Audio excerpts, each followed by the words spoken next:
Welcome to Suman TV. నేను మీ Suman TV Nag. Sridhar సీసీలో ఒక tag ఉంటుంది, విద్యార్థిగా వచ్చి ఉద్యోగిగా వెళ్ళు అనేటువంటిది. అందులో భాగంగానే సెకండ్ ఎపిసోడ్ ఇదే. సో ప్రతి ఒక్క విద్యార్థి గవర్నమెంట్ జాబ్ క్రాక్ చేసి ఈరోజు బయటకు వస్తూ ఉన్నారంటే శ్రీధర్ సీసీ కాంపౌండ్ నుంచి. అక్కడ ఎడ్యుకేషన్ అనేది ఏ విధంగా ఉంటుంది, ట్రైనింగ్ ఏ విధంగా ఉంటుంది, ఎలాంటి మెటీరియల్స్ ప్రొవైడ్ చేస్తారనేది తెలుగు రాష్ట్రాల్లో పెద్దగా నేను చెప్పాల్సినటువంటి అవసరం లేదు. అయితే ప్రతి స్టూడెంట్ సక్సెస్ స్టోరీ వెనుక, ఒక గవర్నమెంట్ జాబ్ వెనుక చాలా కన్నీటి గాథలు ఉంటాయి. అలాగే ఈరోజు మనతో పాటు కూడా ఒక స్టూడెంట్ ఉన్నారు, హనుమాన్ నాయక్ గారు. తన జీవితంలో కూడా జరిగినటువంటి జర్నీ ప్రకారం కనుక మనం చూసుకుంటే, ఆల్రెడీ మ్యారీడ్, పెళ్ళైన తర్వాత జాబ్ క్రాక్ చేయడం అనేది చాలా పెద్ద సక్సెస్ అని చెప్పాలి. అట్ ద సేమ్ టైం అన్ని రకాలుగా చూసుకుంటే ఆ సపోర్ట్ దొరికితేనే ఆ విధంగా సక్సెస్ అవ్వగలుగుతాము. సో అలాంటి సక్సెస్ని చూసి ఈరోజు మనతో పాటు ఉన్నారు హనుమాన్ నాయక్ గారు. అతని జీవితంలో ఏం జరిగింది, అండ్ పెళ్ళి తర్వాత కూడా ఎడ్యుకేషన్ కంటిన్యూ చేస్తూ జాబ్ క్రాక్ చేయడానికి ఎలాంటి స్ట్రగుల్స్ చూస్తున్నారు ఈ ఈ బిట్వీన్లో అనేది వారి మాటలోనే తెలుసుకుందాం. హలో హనుమాన్ నాయక్ గారు. హలో సార్, ఎలా ఉన్నారు? బాగున్నా సార్, మీరు ఎట్లా ఉన్నారు? ఐఎమ్ గుడ్ అండి, ఐఎమ్ గుడ్. ఎప్పుడు మిమ్మల్ని టీవీలో చూడడమే కదా, డైరెక్ట్ చూస్తున్నాం అనమాట. అవునా, థ్యాంక్ యూ. దానికి హెల్ప్ చేసి, అంటే మీ దగ్గరికి రావడానికి శ్రీధర్ సీసీ హెల్ప్ చేసింది. అక్కడ జాయిన్ అవ్వడం వల్ల జాబ్ వచ్చింది, జాబ్ రావడం వల్ల మీ ముందుకు వచ్చాము. Thank you. అలాంటి సక్సెస్ స్టోరీని తీసుకుంటున్నాను, నేను కూడా చాలా హ్యాపీగా ఫీల్ అవుతున్నాను. ఎందుకంటే మీలాంటి వాళ్ళ జర్నీ, సక్సెస్ స్టోరీస్ వాళ్ళ ప్రతి స్టూడెంట్కి ఒక మోటివేషన్ అని చెప్పేసి చెప్తాను నేను. ఎలా అండి అంటే చాలామంది లైఫ్లో ఉంటుంది, అంటే ఫ్యామిలీ బ్యాక్గ్రౌండ్ గురించి తర్వాత వచ్చిన ఫస్ట్ అసలు మీ పెళ్ళి ఎలా జరిగింది? మీ క్యూరియాసిటీ మొత్తం నా పెళ్లి మీదే ఉంది. అవును, రైట్ సార్. ఈ 2016లో నా గ్రాడ్యుయేషన్ అయి కంప్లీట్ అయింది సార్, బీటెక్ మెకానికల్ ఇంజనీర్. అది అయిపోయిన తర్వాత అంటే నేను ఇంతకుముందు గేట్కి ప్రిపేర్ అయ్యాను. విత్ గేట్ స్కోర్తో నేను ఎంటెక్ చేయాలి, ఒక మంచి కంపెనీలో యూపీఎస్సీ సర్వీస్లో అట్లా వెళ్ళాలి అనుకున్నాను, ఇంజనీరింగ్ సర్వీసెస్లో అట్లా వెళ్ళాలి అనుకున్నాను. కానీ ఆ కొంచెం టైం తీసుకుంటుందని తెలిసిన వాళ్ళ ఒక నలుగురు ఫ్రెండ్స్ని కలిశాను. ఇన్స్టెంట్గా జాబ్ కావాలి, మనం మిడిల్ క్లాస్ ఫ్యామిలీ, ఒక లంబాడి తండా నుంచి వచ్చాం కదా. సో ఇన్స్టెంట్గా జాబ్ కావాలి అంటే ఏం చేయాలని అడిగాను. ఇన్స్టెంట్గా జాబ్ కావాలంటే బ్యాంక్ జాబ్ బెస్ట్ జాబ్ అని చెప్పారు. అంటే 6 monthsలో నోటిఫికేషన్ ఉంటుంది, 1 yearలో పోస్టింగ్ కాల్ లెటర్ నీ చేతిలో ఉంటుంది అని చెప్పారు. సో ఎప్పుడైతే గ్రాడ్యుయేషన్ కంప్లీట్ అయిందో అప్పుడే నేను ఈ ప్రిపరేషన్ స్టార్ట్ చేసినాను, ఒక 1-2 monthsలోనే. అప్పుడే నాకు మంచి స్కోర్ వచ్చింది. బ్యాంకు ప్లస్ ఎస్ఎస్సి సిజిఎల్ అనేది 2 ప్యారలల్గా ఉంటుందని తెలిసింది. 16, 17, 18 3 times నేను ఎస్ఎస్సి సిజిఎల్ మెయిన్స్ కూడా రాసినాను. కాకపోతే నాకు అది రాలేదు. బ్యాంక్ ఎగ్జామ్స్కు ప్రిపేర్ అవుతున్నాను.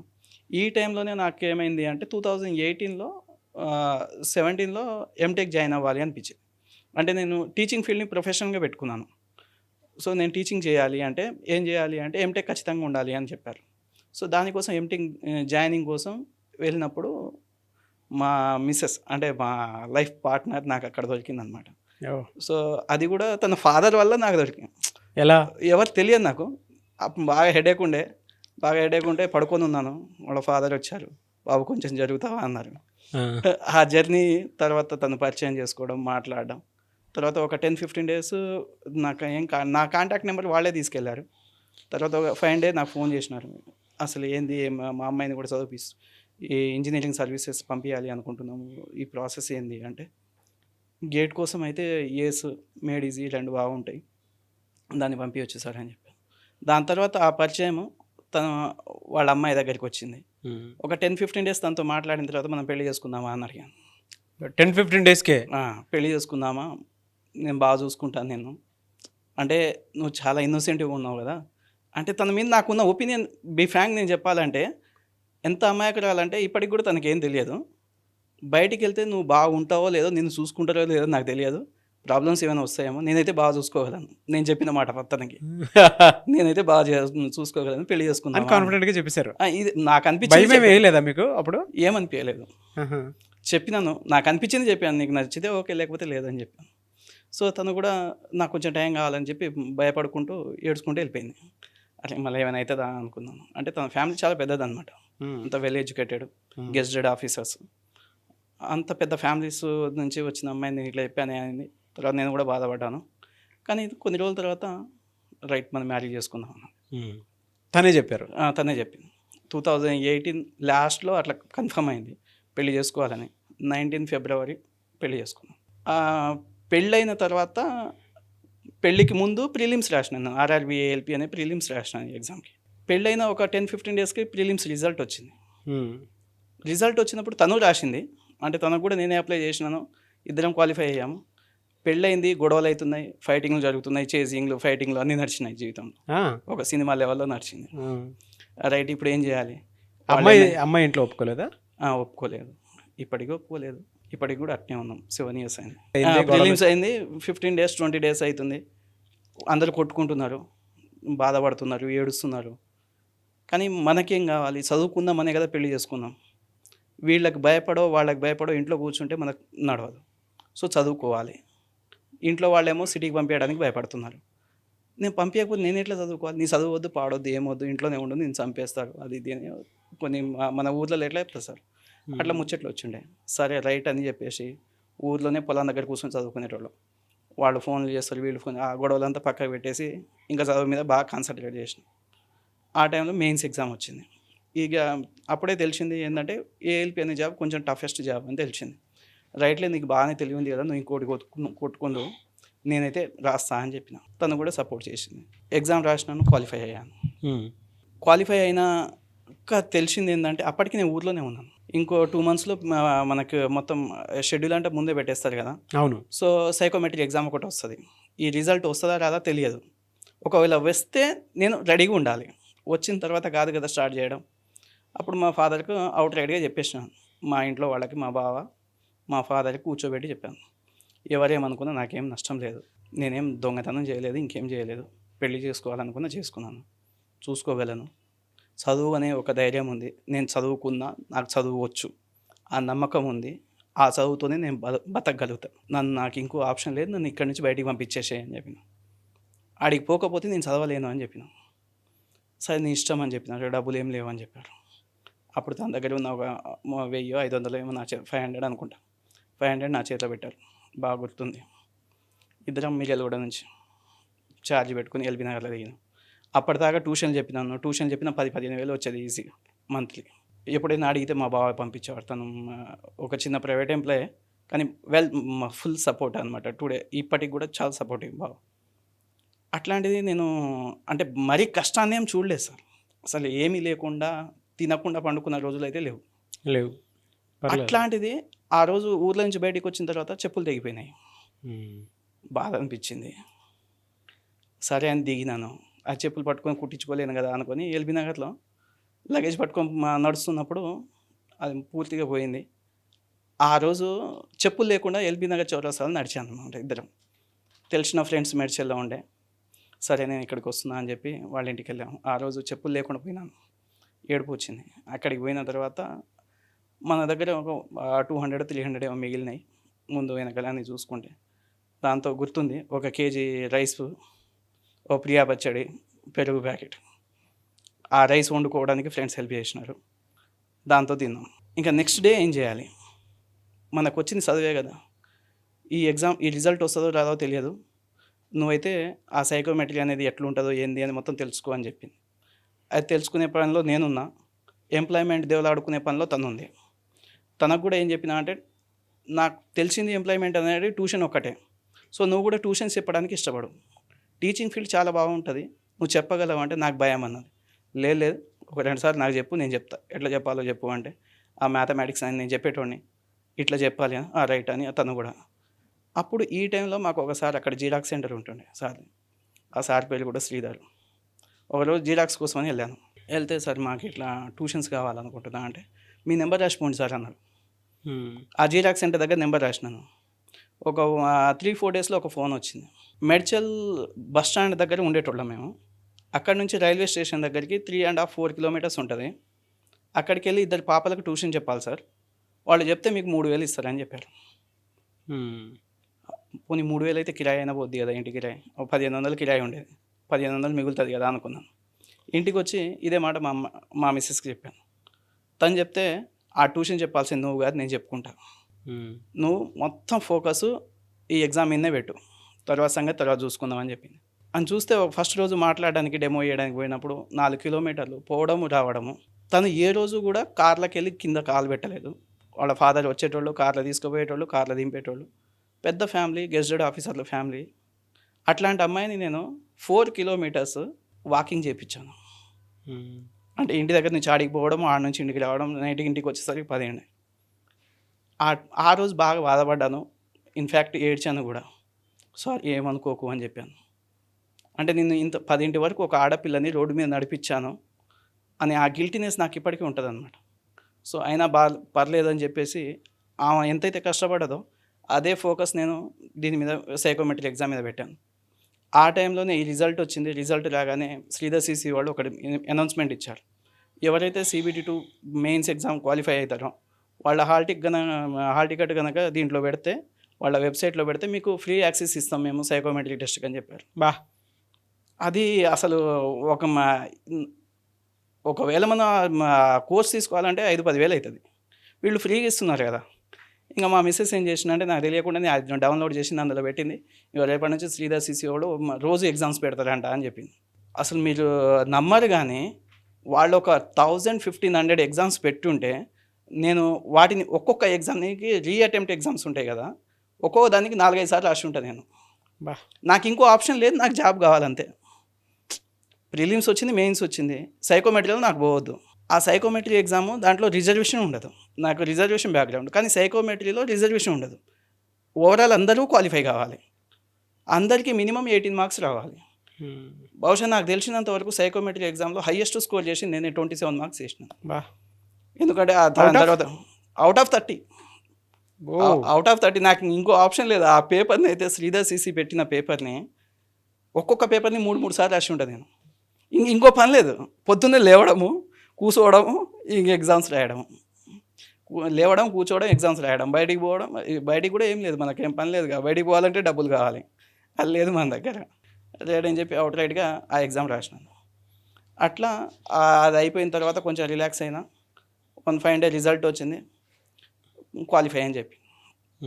అది క్వాలిఫై అయిపోగానే అదే టైంలో మనకు కరోనా అటాక్. ఆ కరోనా అట్లా ఉండడం వల్ల మనకు కొంచెం డిలే అయింది. 18 నోటిఫికేషన్, 19లో జాయినింగ్ అవ్వాలి, అట్లాంటివి 2020లో అయింది. ఆ జాయినింగ్ అయినాక పెద్ద సినిమా ఏంటంటే పోస్టింగ్ తీసుకుపోయి బెల్లంపల్లి అనే ప్లేస్లో పెట్టాడు. అది ఎక్కడ ఉందో కూడా నాకు తెలియదు. మన నల్గొండ, హైదరాబాద్ తప్పిస్తే 3వ ఊరు తెలియదు. అట్లాంటిది బెల్లంపల్లి అనేది ఒక పెద్ద జంగిల్, అది అడవి, మంచిర్యాల దగ్గర ఉంటుంది, ఆదిలాబాద్ డిస్టిక్ అని తెలిసి. ఆడికి తీసుకపోతే ఈవెన్ తీసుకొని పోయి ఇక్కడ ఉండలేదు కదా, అక్కడికి తీసుకెళ్ళిపోయాను. మా లోకో పైలట్ జాబ్ ఎట్టుంటుందంటే ఒకరోజు మనం డ్యూటీ తీసుకుంటే 3 రోజుల తర్వాత ఇంటికి వస్తాం. 2 days 3 days పడుతుంది. నేను పొద్దున్న పోతే సాయంత్రం వచ్చేవరకే నాకు 50 సార్లు ఫోన్ చేస్తుంది. ఇంకోటి, మనం ఫోన్ వాడొద్దు. 3 రోజుల దాకా మనం బతికినామా తెలియదు, సచ్చినామా తెలియదు. ఈయన ఎప్పుడు వస్తాడా అని దర్వాజా దగ్గర బిక్కుమంటూ ఆ దర్వాజా దగ్గర కూర్చొని ఉండేది. ఇంకా ఆ టైంలో ఇంకా అప్పుడే బ్యాక్ టు సికింద్రాబాద్ అని ట్రాన్స్ఫర్ లెటర్ ఆప్షన్ ఉంటే పెట్టేసినాను. హైదరాబాద్ అయితే కొంచెం మనం బతికిన ప్లేస్ కదా. మళ్ళీ ఇంకో అందరికీ లేని భయం ఏంటంటే మనకి ఎవరు ఎక్కడి నుంచి వస్తారో తెలియదు. ఇది ఒక భయం వెంటాడుతుంది. ఆ భయంతోనే అక్కడ దాకా బతికాం. అంటే 19 నుంచి 20-21 వరకు అట్లనే ఉండి, దాని తర్వాత సనత్ నగర్ పోస్టింగ్ వచ్చింది. సనత్ నగర్ రాగానే వచ్చిన సెకండ్ డే, నువ్వు నాకు చేసిన హెల్ప్ వరకు చాలు, నేను జాబ్ చేస్తున్నా కదా. నెక్స్ట్ డే దాన్ని తీసుకొచ్చి అమీర్పేట శ్రీధర్ సిసిలో జాయిన్ చేసినాను. వైఫ్ అండ్ హస్బెండ్ ఇద్దరు. నేను చూసుకోగలను, నువ్వు లే. తను ఫస్ట్ 3 monthsలోనే మన ఈ RRB 2 రీజనల్ రూరల్ బ్యాంక్స్ ఉన్నాయి కదా, IBPS 2, SBI 2, IDBI, ఈ 7 ఎగ్జామ్స్ ఇంటర్వ్యూస్ వరకు వెళ్ళింది తను విత్ ఇన్ 3 monthsలోనే. తన ఇంగ్లీషు చాలా, అసలు బ్యాంక్ ఎగ్జామ్స్ రాసే వాళ్ళలో 100లో 70% మందికి ఇంగ్లీష్ రాదు అని నా ఒపీనియన్. ఆ ఇంగ్లీష్ మన పల్లెటూరులో నుంచి వస్తాం కదా సార్, ఆ ఇంగ్లీష్ రాకపోవడం వల్ల నిజంగానే రాదు. ఆ ఇంగ్లీష్ రాకపోవడం వల్లనే మనకు జాబ్ రావట్లేదని నేను అనుకున్నాను. కానీ దేవుడి దయ వల్ల తను ఏ రోజు ఇంగ్లీష్ ఎగ్జామ్ రాయదు, ఇంగ్లీషు చదవదు, ఒక్క బుక్ ముట్టుకోదు. కానీ 17-18 మార్కులు వస్తాయి అవుట్ ఆఫ్ 25 మార్క్స్కి. ఆడ క్వాలిఫై కావడానికే కష్టం. అట్లాంటిది తనకు 17-18 మార్క్స్ వస్తుంది.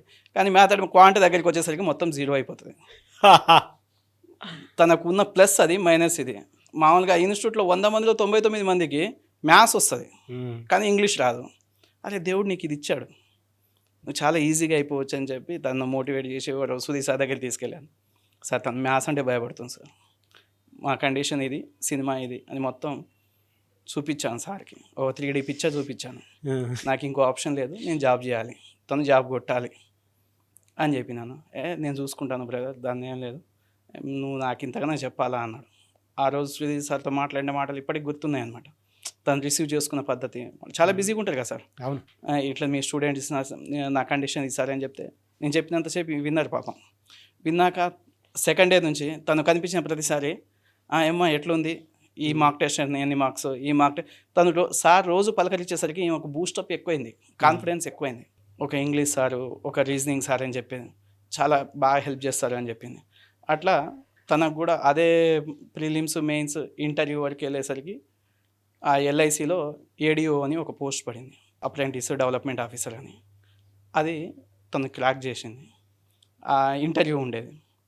అదే ఇంటర్వ్యూ టయానికి మనకు రైల్వేలో ఒక పెద్ద ఇన్సిడెంట్ జరిగింది.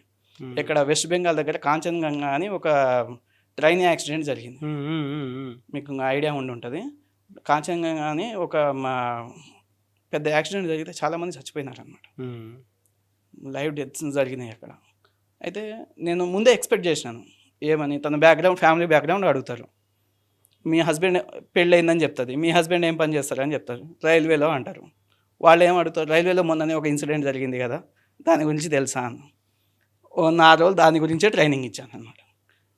రైల్వేలో ఆ టర్మినాలజీతో సహా తనకు చెప్పాను నేను. అంటే ఇదో లూప్ లైన్ అంటారు, ఈ సిగ్నల్ని ఇట్లా అంటారు, అట్లా అంటారు, ఇవన్నీ మాకున్న టర్మినాలజీస్ అన్నీ తనకు చెప్పాను. సేమ్ నేను గెస్ చేసిందే జరిగింది. ఇంగ్లీష్ బాగా మాట్లాడుతుంది, కాన్ఫిడెంట్గా మాట్లాడుతుంది. ఆడ ఇంటర్వ్యూ ప్యానల్ అడగానే మీ గురించి చెప్పండి, సెల్ఫ్ ఇంట్రడక్షన్ అనగానే ఇదే చెప్పింది, మా హస్బెండ్ ఈ పని చేస్తాడు. రైట్, మొన్ననే ఒకటి జరిగింది కదా, దాని గురించి తెలుసా మీకు అన్నాడు. 1/2 అవర్ చెప్పింది. రైట్ అమ్మ నువ్వు వెళ్ళిపోవచ్చు అని చెప్పాడు. బా అట్లా ఆ ఇన్సిడెంట్ గురించి తను ఎక్స్ప్లెయిన్ చేసింది. తను సక్సెస్ అయింది. అది వచ్చాక తనకి ఎల్ఎస్సిలో డెవలప్మెంట్ ఆఫీసర్కి పోస్టింగ్ వచ్చింది. అది అర్బన్ ఏరియా హైదరాబాద్ వచ్చింది. తర్వాత అలాట్ చేస్తే CB1 బ్రాంచ్ వచ్చింది. ఇప్పుడు తను కోటిలో డెవలప్మెంట్ ఆఫీసర్గా, సక్సెస్ఫుల్ డెవలప్మెంట్ ఆఫీసర్గా CB1 కోటి బ్రాంచ్లో పనిచేస్తుంది. Really hats off to you. Thank you. Great, congratulations. దానికి కూడా ఈ డెవలప్మెంట్ ఆఫీసర్స్కి కూడా కొంచెం టార్గెట్స్ ఉంటాయి ఫస్ట్ ఇయర్లో. ఆ ప్రొవిషనరీ పీరియడ్ నుంచి కన్ఫర్మ్ కావాలి అంటే వాళ్ళకు ఒక 30 lakhs వరకు టార్గెట్ ఇచ్చారు. మన బ్యాక్గ్రౌండ్ చూస్తే ఏముంటుంది, ఏమీ లేదు. పోనీ ఎవరినైనా అడుగుదామా, పాలసీస్ చేయాలంట, ఇన్సూరెన్స్ అంట, ఏజెన్సీ అంట, మనకి ఏమీ అసలు జీరో నాలెడ్జ్. నేను పనిచేసే దగ్గర నాతో పాటు ఒక 5 members ఉండేది, నా క్లోజ్ ఫ్రెండ్స్ 5 members ఉండేది. వీళ్ళకి ఒక్కటే చెప్పాను అనమాట, తనకి అది సక్సెస్ కాకపోతే, నేను ఆ టార్గెట్ రీచ్ అవ్వకపోతే తనకు ఉద్యోగం పోతుంది. ఈ 10 మందిని కూర్చోబెట్టుకొని 10 మంది ఇండివిజువల్గా పనిచేసే వాళ్ళ కొలీగ్స్ని వాళ్ళని చెప్పాను, ఒకవేళ పోతే దానికి రీజన్ మీరే అవుతారు, ఇప్పుడు ఏం చేయమంటారు నన్ను అని చెప్పి. నాకు ఇంక వేరే వాళ్ళు తెలియదు. మీరు నమ్ముతారో లేదో, వాళ్ళు ఇచ్చిన 26 lakhsని, ఆ టార్గెట్ అనే నెంబర్ని ఈ 10 మంది వాళ్ళ వీళ్ళు వాళ్ళకి తెలిసిన వాళ్ళలో చేసి ఆ 36ని కాస్త 30 lakhs ప్రీమియం కట్టించి అసలు అంటే వాళ్ళ ఉండే 64 మంది అక్కడ రిక్రూట్ అయితే చాలామందికి లాస్ట్ మినిట్ వరకు కూడా కష్టమైంది. అట్లాంటిది 3 months బిఫోరే నా టార్గెట్ ఫినిష్ చేసినాను. తన కోసం ఎంత పడ్డా అంటే దాని తర్వాత సినిమా నాకు తెలియదు. నాకు అప్పుడే తన ప్రొఫెషనల్ పీరియడ్లో ఉన్నప్పుడే మనకు Sudheer sir, Sridhar sir success మీట్లో హరిహర కళాభవన్ సికింద్రాబాద్లో కలిశారు. సుధీర్ సార్కి చెప్పాను, సార్ ఇట్లా నేను ALP, తను డెవలప్మెంట్ ఇప్పుడు ఏడియోగా చేస్తుంది సార్, అందుకే తను ఇక్కడికి వచ్చిందంటే, సుధీర్ సార్కి మీకు తెలియని విషయం ఏంటి తెలుసా, సార్ ఈ ఫీల్డ్లోకి రాకముందు తనకు ఫస్ట్ వచ్చిన జాబ్ కూడా ఏడియో పోస్టే. నాకు ఈ మాట సుధీర్ సార్ చెప్పారు, శ్రీధర్ సార్ చెప్పారు విజయవాడ. శ్రీధర్ సార్ చెప్పింది ఏంటంటే, నాకు కూడా ఇదే పోస్ట్ వచ్చింది కానీ నేను వద్దనుకున్నాను అన్న. మరి ఏం చేసినాను సార్ అంటే, 2-3 వచ్చారు కానీ వాళ్ళు ఈ జాబ్ నీతో కాదు అని చెప్పారు. నాకు ఆ కాదు అనే మాట నేను వినడానికి ఇష్టపడలేదు. నేను చేయాలి, సక్సెస్ అవ్వాలి, దాని తర్వాత క్విట్ అవ్వాలి. టార్గెట్ ఫినిష్ చేసినాను, సక్సెస్ అయ్యాను, దాని తర్వాత నేను చేసినాను రాబాయ్ అని చెప్పేసి రిజిగ్నేషన్ లెటర్ ఇచ్చేసి బయటకు వచ్చేసినాను. నాకు టీచింగ్ ఫీల్డ్ ఇష్టం, టీచింగ్లోకి వచ్చానని శ్రీధర్ సార్ చెప్పారు ఈ మాట. అట్లా తన్ని కూడా ఒక సక్సెస్ఫుల్ డెవలప్మెంట్ ఆఫీసర్గా చేసినాను. నేను కూడా జాబ్ చేస్తున్నాను. అంటే చదువుకుని నమ్ముకొని పెళ్లి చేసుకున్నాను. చేసుకున్న పెళ్ళిని నిలబెట్టుకోవడం కోసం ఉద్యోగం చేసినాం. అంటే ఏం నేర్చుకున్నారు అసలు ఈ జర్నీ మొత్తం మీద మీరు కష్టపడిన దాంట్లో? అటు జాబ్ పరంగా చూసుకున్నా, దాంతోపాటు సోషల్ ఇమేజ్ పరంగా చూసుకున్నా, ఓవరాల్గా ఏం నేర్చుకున్నారు?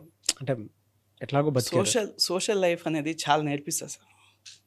కొన్ని నిద్రపోని రాత్రులు అంట చూడు, అట్లా నాకు నిద్రపోని నెలలు సంవత్సరాలే ఉన్నాయి. నాదొక కమ్యూనిటీ, తనదొక కమ్యూనిటీ, ఇంటర్ క్యాస్ట్.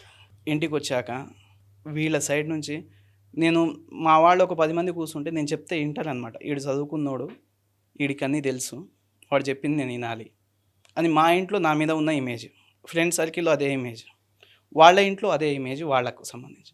వాళ్ళ దాంట్లో కూడా మనం గొప్పగా ఉన్నాం, పిల్లలు బాగా చదువుతున్నారు, అందరు గెజిటెడ్ ఆఫీసర్లే కానీ అందులో కూడా పిల్లలు అందరూ బాగా చదువుతున్నారు అని వాళ్ళకు కూడా ఉంటుంది కదా. ఒక్కటే ఒక సెకండ్లో నేను చెప్తే వినడం కాదు కదా, వాళ్ళు ఏమైనా మాట్లాడుకుంటుంటే ఇండైరెక్ట్ మాటలు ఏంటంటే, నువ్వు ఇక్కడి నుంచి వెళ్ళిపో, నీకు పని లేదు, నువ్వు వేరు నేను వేరు, నీ ఇల్లు వేరు, మా ఇల్లు వేరు. అంటే దాన్ని ఏమంటారు కదా, ఫ్యామిలీ నుంచి పొగబెట్టి పంపించడం అనేది చెప్తారుగా, అట్లా నువ్వు బయటికి వెళ్ళిపో. ఆ రోజు బాధపడ్డా, కష్టపడ్డా. మా పేరెంట్స్ వాళ్ళు చాలా ఏజ్డ్ అనమాట, వాళ్ళు కూడా ఎవరికి ఇష్టం లేదు. ఇన్ఫ్యాక్ట్ వాళ్ళ బాధ చూసినాక కూడా నాకు కూడా నేను చేసిన తప్పేమో అనిపించింది. మేడం పేరేంటండి? తేజస్వి. తేజస్వి గారు, బిగ్ కంగ్రాచులేషన్స్ నా తరపు నుంచి. చాలా బాగా సపోర్ట్ చేశారు హనుమాన్ గారికి, నిజంగా హ్యాట్స్ ఆఫ్ టు యూ. ఒక చిన్న మాటలో అయితే చెప్పలేను, లైఫ్ కదా, స్టెప్ తీసుకోవడం అంటే ప్రతి ఆడపిల్లకి గట్ ఫీలింగ్ ఉండాలంటే ఉండదు. మీరు నిలబడి, ఆయన నిలబెట్టి, మళ్ళీ మీరు నిలబడి, ఇదేం చిన్న జర్నీ కాదు, చాలా పెద్ద జర్నీ, చాలా స్ట్రగ్లింగ్ ఫేస్ చేసి ఉంటారు. ఇప్పటికైనా ఈ వీడియో చూసిన తర్వాత అయినా సరే మీ కుటుంబ సభ్యులందరూ కలిసి మంచి పండగ వాతావరణం క్రియేట్ చేసుకోవాలని మాత్రం మనస్ఫూర్తిగా కోరుకుంటాను. గ్రేట్ అండి, నిజంగా రియలీ గ్రేట్. అంటే నేను మన విషయం కంటే కూడా తనని బాగా సపోర్టివ్గా ఉండడానికి రీజన్ ఏంటి సార్ అంటే, ఆడపిల్ల ఇంట్లోకి వెళ్ళి బయటికి పోలేదు, అట్లాంటి ఒక ఆడపిల్ల అమ్మ అయ్యతో మాట్లాడకుండా దాదాపు 6.5 7 years పేరెంట్స్ అనే తప్ప మూడో ప్రపంచం తెలియని ఒక ఆడపిల్లకి దాదాపు 7 years పేరెంట్స్కి దూరం చేసిన గిల్టీ ఫీలింగ్ చాలా అంటే చాలా ఉండేది. వాళ్ళ ఫాదర్కి అడిగాను, వాళ్ళ మదర్ని అడిగాను, వాళ్ళ రిలేటివ్స్ని అడిగాను, నాకు ఒక్క ఛాన్స్ ఇవ్వండి మీతో మాట్లాడడానికి. నేనేం దొంగని కాదు, నేనేం లంగని కాదు, నేను చదువుకున్నాను, మీ అంత కాకపోయినా నేను చదువుకున్న దాంతో నేను బతుకుతాను. ఈ లవ్ గివ్వు దాని మీద, ఈ ప్రేమ దోమ దాని కంటే కూడా మీరంటే నాకు రెస్పెక్ట్ ఉంది, మీరంటే భయం ఉంది. మామూలుగా బయట సొసైటీలో ఏమంటారు సార్, లవ్ మ్యారేజ్ చేసుకొని 4 రోజుల తర్వాత విడిపోతారు, అది నేను ఒక విడిపోవాల్సిన అలాంటి ఆలోచన కూడా రాదు. అంత భయం మీరంటే నాకు ఉంది, నేను చూసుకుంటాను అని చెప్పడానికి ట్రై చేసినాను, కానీ వాళ్ళు నాకు ఛాన్స్ ఇవ్వలేదు. ఈ వీడియో ముఖంగా చెప్పారు, మీడియా ముఖంగా చెప్తున్నారు, వాళ్ళ డెఫినెట్గా అర్థం చేసుకుంటారు. ఎలా అండి అంటే మామూలుగా కొంచెం ఎమోషనల్ దాని నుంచి కొంచెం బయటకు వద్దాము. డెఫినెట్గా అర్థం చేసుకుంటారు, అవును సార్, డౌట్ లేదు అందులో. ఒక గవర్నమెంట్ జాబ్ ప్రిపేర్ అవ్వాలి అంటే మీరు వైఫ్ అండ్ హస్బెండ్, మీరు చూసిన స్ట్రగుల్స్ ప్రకారం 4 విషయాలు చెప్పండి. ఎలాంటి స్కిల్స్ ఉండాలి ఏ స్టూడెంట్కైనా సరే?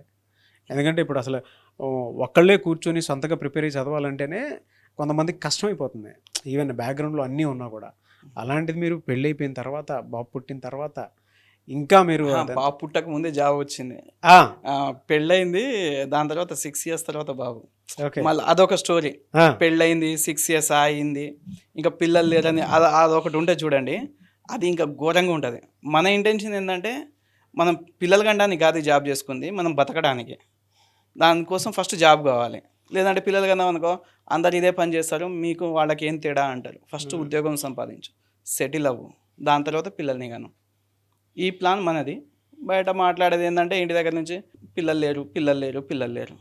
దానికి తను కూడా చాలా హార్డ్ వర్క్ చేసింది, కష్టపడ్డది, డాక్టర్స్ని కలిసి నిలబడ్డారు. వన్ ఫైన్ డే అది మనం వద్దు అనుకున్నాం కాబట్టి ఆగింది, కావాలని ఆపలేదు. రైట్ అని అనుకొని దాని తర్వాత బాబు పుట్టాడు రీసెంట్గా, ఇప్పుడు అతనికి 4 months. ఓ గ్రేట్, నేను ఒక ఫాదర్ని. కంగ్రాచులేషన్స్. సో ఎలా అండి అంటే ఎన్ని స్ట్రగుల్స్ తర్వాత మీరు అడిగిన ఒక 4 స్కిల్స్ దానికి ఒక బెస్ట్ ఎగ్జాంపుల్ ఇస్తాను సార్. నా లైఫ్లో జరిగింది. నాకు మ్యాథ్స్ బాగా వచ్చు, నేను ఒక ఇంజనీరింగ్ కాలేజీలో అసిస్టెంట్ ప్రొఫెసర్గా చేసినాను. ఒక మంచి నారాయణ బ్రాంచ్లో ఐఐటి ప్రొఫెసర్ మ్యాథమెటిక్స్గా చేసినాను. ఒక ఇంటర్నేషనల్ స్కూల్లో మ్యాథ్స్ ఐఐటి టీచర్గా పనిచేసినాను. ఇన్ని వచ్చాక నాకు ఒక ఉద్యోగం కొట్టడానికి 1 ఇయర్ పట్టింది.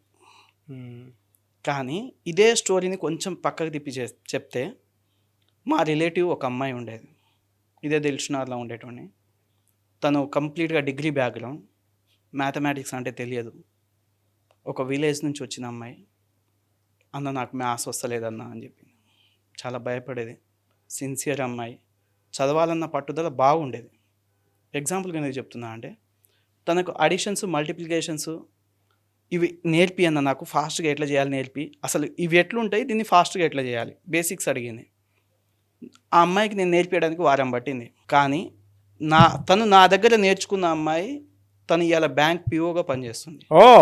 కానీ నేను బ్యాంక్ జాబ్ నాకు రాలేదు.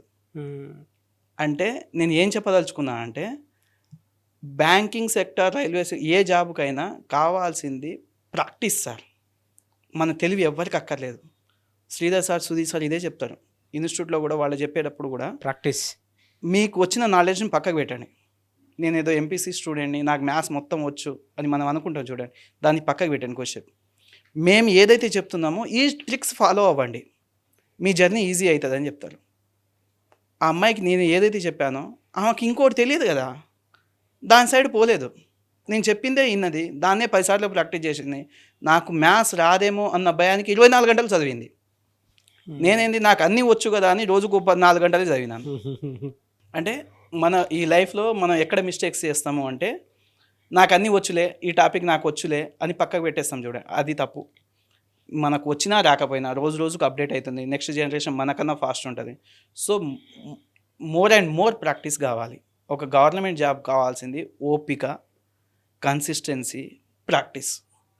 ఒక్క 1-2 ఇయర్ ఈ మూడిటిని పట్టుకొని 3వ 4వ ఆలోచన నువ్వు తీసుకురాకుండా ఉండు, ఏ జాబ్ అయినా వస్తుంది. అవునా కదా సార్? ట్రూ. శ్రీధర్ సీసీలో జాయిన్ అవ్వమని చెప్తారండి ఇప్పుడున్న స్టూడెంట్స్కి? 100% చెప్తాను సార్. 100%. మీరు ఎక్కడున్నా, ఎవరున్నా ఈ వీడియో కనుక మీరు చూస్తే మీరు చేయాల్సింది ఒకటే, మీరు గుడ్డిగా వచ్చి శ్రీధర్ సీసీలో జాయిన్ అవ్వండి. ఎవరిని పట్టించుకోకండి. ఒకవేళ నువ్వు ఐఐటి ప్రొఫెసర్ అయినా కానీ నీ గవర్నమెంట్ జాబ్ కావాలి, బ్యాంకింగ్ సెక్టర్ జాబ్ కావాలి అని నీకు ఉంటే గుడ్డిగా వచ్చి ఈడికి వచ్చేయండి. ఈడికి వచ్చాక మనం చేయాల్సిన ఫస్ట్ ఏంటంటే, నేను మ్యాథ్స్ స్టూడెంట్ అని బడాయి చేయకుండా, బిల్డప్ ఇవ్వకుండా అదంతా కొద్దిసేపు పక్కకు పెట్టేసి వాళ్ళు ఏదైతే చెప్తున్నారో అదే ట్రిక్ని ఫాలో అవ్వాలి. వాళ్ళు రోజు 10 గంటలు చదవమంటే మనం 14 గంటలు చదవాలి. అట్లా 3 నెలలు చదవండి, ఉన్న బ్యాంకులన్నీ క్రాక్ అయిపోతాయి. ఈజీగా జాబ్ వస్తుంది. 3 నెలలు సార్. బ్యాంక్ ఎగ్జామ్కి 3 నెలలు more than enough. Correct preparation ఉంటే 3 నెలలు మోర్ దెన్ ఎనఫ్ బ్యాంక్ ఎగ్జామ్స్కి. ఎస్, ఎనీవేస్ గ్రేట్ స్టోరీ అండి. చాలా బాగా సక్సెస్ఫుల్గా లీడ్ చేసుకున్నారు. అండ్ ఫర్దర్గా కూడా ఇంతే చాలా బాగుండాలని. అండ్ రీసెంట్గా మీ పుట్టిన బాబుకి అంటే మీకు కూడా anyways big congratulations once again. బాబుకి కూడా నా తరపు నుంచి బ్లెస్సింగ్స్. Thank you. దీంతో పాటు ఒక చిన్న స్టోరీ చెప్పాలి. అయితే ఒక్క చిన్న స్టోరీ అంటే, నా వైఫ్ నాకు ఎంత హెల్ప్ చేసిందన్న దానికి, ఎంత సపోర్టివ్గా ఉన్నదానికి, మాకు చిన్న ఇల్లు ఉండేది. ఎప్పుడు అప్పుడు ఇందిరాగాంధీ, సోనియా గాంధీ అన్నారు కదా, అప్పుడు కట్టించిన పాత ఇల్లు. ఆ ఇల్లు లేదు. అంటే ఆ ఇల్లు ఉండేది పాత ఇల్లు, కొత్త ఇల్లు కట్టుకోవాలి. కొడుకు కోడలకు ఉద్యోగాలు వచ్చినాయి. ఊర్లో ఒక ఇల్లు కట్టుకోవాలని నాన్నకు బాగా కోరిక. మనం ఏంది అంటే హైదరాబాద్లో ప్రాపర్టీ కొనుక్కోవాలి, తర్వాత చూసుకుందాంలే ఊర్లో, అట్లా అనుకుని దాన్ని కొన్ని పోస్ట్పోన్ చేసుకుంటా ఇట్లా వచ్చాను. ఒక 2 ఇయర్స్ లాస్ట్ 2024 దీపావళి పండగ నెక్స్ట్ డేస్ అంటే అక్టోబర్ లాస్ట్ వీక్లో ఓ రోజు మా ఫాదరు మదరు ఇట్లా పనికని వెళ్ళారు. సడన్గా ఆయన కళ్ళు తిరిగి పడిపోయాడు. ఆయన తీసుకొచ్చి హాస్పిటల్లో చూపిస్తే అక్కడ ఆల్మోస్ట్ అందరు చచ్చిపోయినారని అనుకున్నారు. ఆయన బీపీ 40-50కి వచ్చింది. ఈ కండిషన్లో నాకు నెక్స్ట్ డే చెప్పాడు, మా తమ్ముడికి ఫోన్ చేసి ఇదిలా కండిషన్ అని చెప్పాడు. ఇమీడియట్గా ఇద్దరం వెళ్ళాం. పట్టుకొని ఏడ్చాడు. మిర్యాలు కూడా హాస్పిటల్లో చూపించాను, న్యూరాలజిస్ట్ని చూపించాను. చూపిస్తే మీ ఫాదర్ని బయటికి పంపించేయను. మా ఫాదర్ని బయటికి పంపించిన తర్వాత నాకు డాక్టర్ చెప్పిన మాట ఏంటంటే, 4 డేస్లో నువ్వు నా దగ్గరికి వస్తావు, నెక్స్ట్ 4 డేస్లో నువ్వు నా దగ్గరికి వస్తావు, లేదంటే రావు. వస్తావు అంటే అటు ఇటు తీసుకొస్తావు, నువ్వు రాలేదంటే మీ ఫాదర్ లేడు అని నేను అనుకుంటా. అప్పుడు కళ్ళకి వెళ్ళి నీళ్ళు అన్నీ ఒకటేసారి అన్నమాట.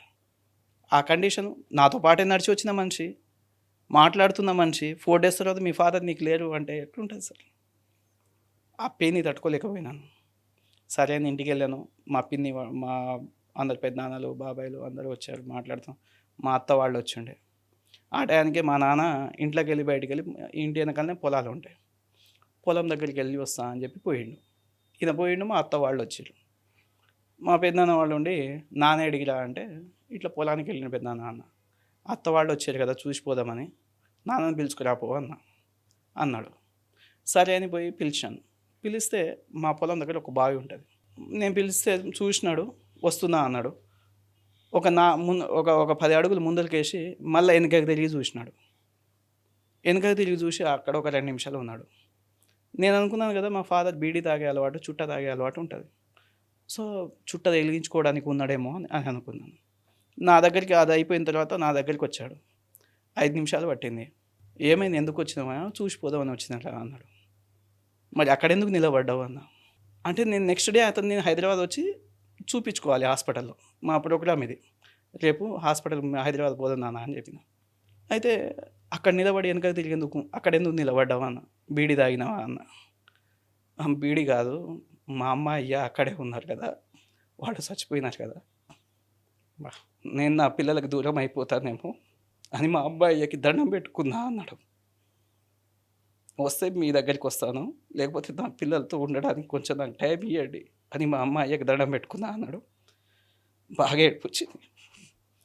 నాన్న అంటే మనకేం తెలియదు, చిన్నప్పటి నుంచి ఆయన ఎన్ని కష్టాలు పడ్డాడో మనకు తెలియదు, కానీ చాలా బాగా పెంచాడు. చాలా బాగా అంటే బాగా ఉన్న వాళ్ళకంటే కూడా మేము బాగా బతికినామని మా ఫీలింగ్. ఏ రోజు కూడా మమ్మల్ని కష్టపెట్టలేదు. అట్లాంటి మా నాన్న ఆ రోజు నాకు ఆ మాట అన్నాడు. మా అమ్మాయి అక్కడే ఉన్నారు కదా, వాళ్ళకి దండం పెట్టుకుందా అతడు. ఇంకా చాలా కష్టం అనిపించింది. కష్టం అనిపించినాక సరే అది ఆయన ముందర ఏడవలేదు. బాగా ఇంటికి వచ్చినాను, మా అత్త వాళ్ళకి అందరికీ చెప్పుకున్నాడు, బాధపడ్డాడు, ఏడ్చినాడు. వాళ్ళతో మాట్లాడుకుంటూ మన ఒక మాట చెప్పాడు అనమాట. ఏంది అంటే, అరే కొడుకు కోడలు ఇద్దరు ఉద్యోగాలు చేస్తున్నారు కదా, మన పాత ఇల్లు కదా, రేపు ఒకవేళ నేను చచ్చిపోతే అందరు వచ్చిన వాళ్ళు పాత ఇంట్లో చచ్చిపోయినరా అంటారేమోరా అన్నాడు. నీకేం కావాలి అన్న, ఏమైనా ఇల్లు ఏమైనా కట్టేది ఉంటే చూడరాదురా అన్నాడు. సరే అని చెప్పి ఆయనతో ఆ మాట మాట్లాడేసి నేను హైదరాబాద్లో ఇల్లు కొనుక్కోవాలన్న ప్లాన్లో ఉన్నాను. మనం ఉద్యోగాలు చేసి 4-5 సంవత్సరాలు అవుతుంది, కొద్ది గొప్ప కూడు పెట్టుకుందాం కదా అని అనుకున్నాను. అది అయిపోయింది. ఆయన హాస్పిటల్ చూపించిన ఇదే ముచ్చట నైట్ మా మేడంకి చెప్పిన, మా మిస్సెస్కి చెప్పాను. ఒక 2 డేస్ తర్వాత 2 రోజులు లీవ్ పెట్టుకో, ఊరికి వెళ్ళొద్దామా అన్నది. లీవ్ పెట్టుకున్నాను, ఊరికి వెళ్ళాను. మా వాళ్ళతో అందరితో మాట్లాడేసుకుంది. మా ఇంటికి ఒక పెద్ద మనిషి వచ్చారు. ఏంది అంటే, ఉన్న ఇల్లును కూలగొట్టేసి ఆ కొట్టం అట్లాంటిది ఉంటుంది, ముగ్గు పోపిచ్చేద్దామన్నది. దేనికి అన్నాను. ఇల్లు కట్టిద్దామన్నా. చిన్నది కట్టుకుందామా అన్నాడు మా నాన్న. చిన్నది కట్టుకుందామా, వద్దు పెద్దదే కడదామన్నది. మన దగ్గర ఉన్నది 10-15 లక్షలు ఉండే, నెంబర్ కూడా చెప్తున్నాను.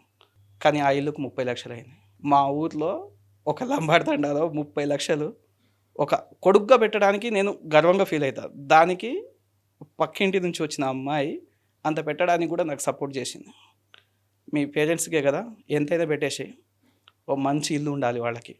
నా కొడుకు మంచి ఇల్లు కట్టించారు అని. ఇప్పటికీ మా పేరెంట్స్ హెల్తీగా ఉన్నాడు, ప్రతిరోజు అదే చెప్పుకుంటారు అనమాట.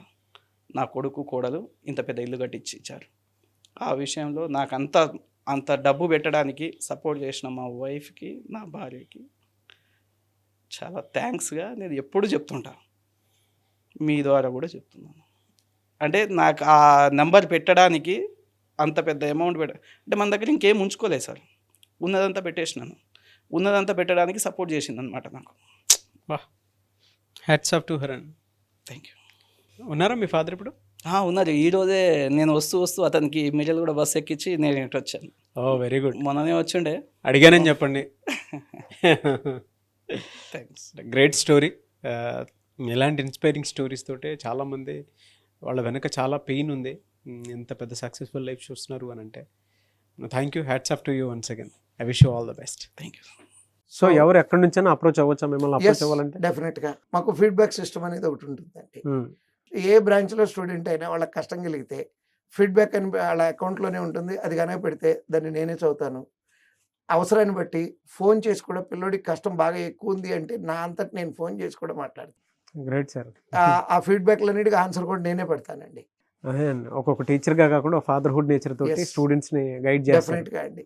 మేము మా పిల్లలతో నిజం చెప్తున్నాం, ఎవరు నమ్మరు, మేము మా పిల్లలతో గడిపే టైం కన్నా ఈ పిల్లలతో గడిపే టైం ఎక్కువ అండి.